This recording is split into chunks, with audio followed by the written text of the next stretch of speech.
good. So can you talk a little bit about your character's relationship with the building? Like, you know, in the pilot, you really don't really know what's going on, but sense something is off. Yeah. I think you know, which is pretty exciting. Obviously, we don't know too much because you know, all we've shot is the pilot. But I think Jane's character is going to be the one sort of discovering what's happening in the building. And I think there's going to be probably a certain point in the season where she's like, Henry, we got to get the hell out of here. And he's going to be like, everything's great, babe. We're living a dream. Check out our place, you know? So I think that's sort of going to be exciting to discover, you know, her figuring out what's going on and me or my character not believing it, maybe. And so, you know, there's a lot of different avenues they can go with that. As an actor, do you want to know more or less about where things are going? Great question. I was just explaining this before. Like, they're really going to try and keep us in the dark as much as possible, and sort of give us, like, you know, sort of major or storylines. But you don't, as an actor, want to play the end of the season or series before it happens, and I think that's pretty exciting. Like, we don't know what the hell's going to happen in the second episode. I've already cornered them, you know, pulled out my fake gun, and said, guys, I need to know. And they go, we're not telling you anything.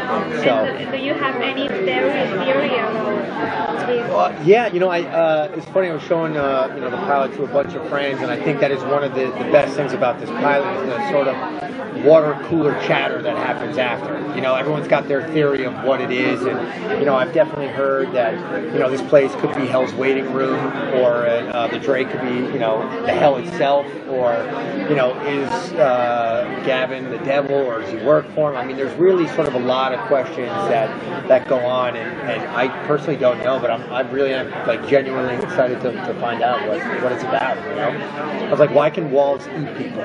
You know, there's got to be some sort of reason. What was the draw to the project for you to do something that's kind of scary, creepy?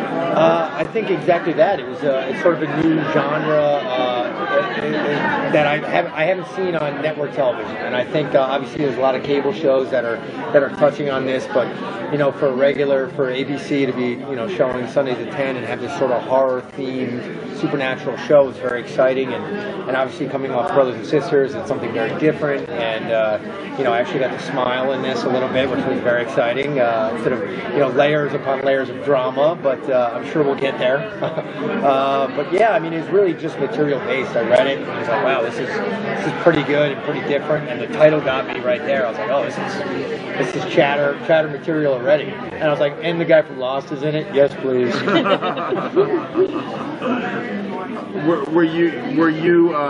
You were cast after Terry? Yeah, I think it was actually right after Terry, yeah. So I heard, obviously, Terry was playing Gavin, and once I read the script, I was like, oh my God, that's perfect. I mean, he's so sort of engaging and charming, and that's such a great little, you know,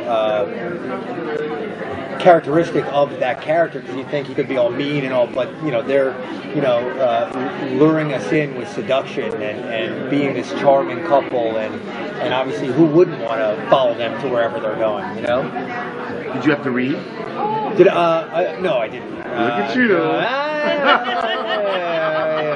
Well, I mean, you know, I fortunately enough was offered this, and I think it was all the hard work we put into Brothers and Sisters, and you know, I was lucky enough that the network kept me around, so that was very sweet, and I felt very honored. Will we learn when we meet the couple? It's just a very specific place in their marriage. But will we learn his backstory? Have you talked to them about whether we'll see you before or moving, or? You know, that I don't know. And they're not actually married yet, which is something which is something we actually brought up shooting. We're like, well, why aren't these characters married? And it's also some place for them to potentially go, which is great. You know, I'm sure all of a sudden Gavin's my best man. You know, and I mean, you know, it does give them some place to go. But yeah, you do find them in this very specific point, and you know, I don't know how much we're going to go back into their past, but there was something that we were all chatting on set, like that maybe it was you know, Gavin and Olivia at the point in our lives where we are. It was them in the car that went to the Drake and signed the deal, and now that's where they are. So it's kind of cool to think about, you know, all the different possibilities. I really like kind of the whole metaphor of, you know, the couple going to a big city and, you know, kind of being sucked into, like, being pure and kind of genuine. And then the whole money thing takes over. Yeah. And even though it has, like, the evil manifestation in this show, it does parallel to a lot of real people's journeys when they go to New York.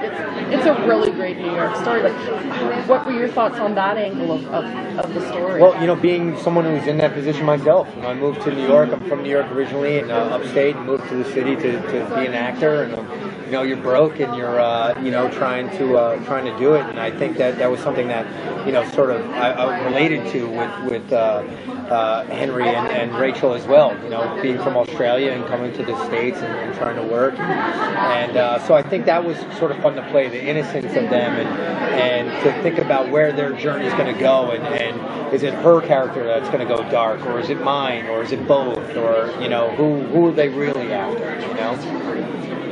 Regardless of the genre, is it good to be part of another ensemble cast? I mean, not having everything sort of you're in every seed. Yeah, no, absolutely.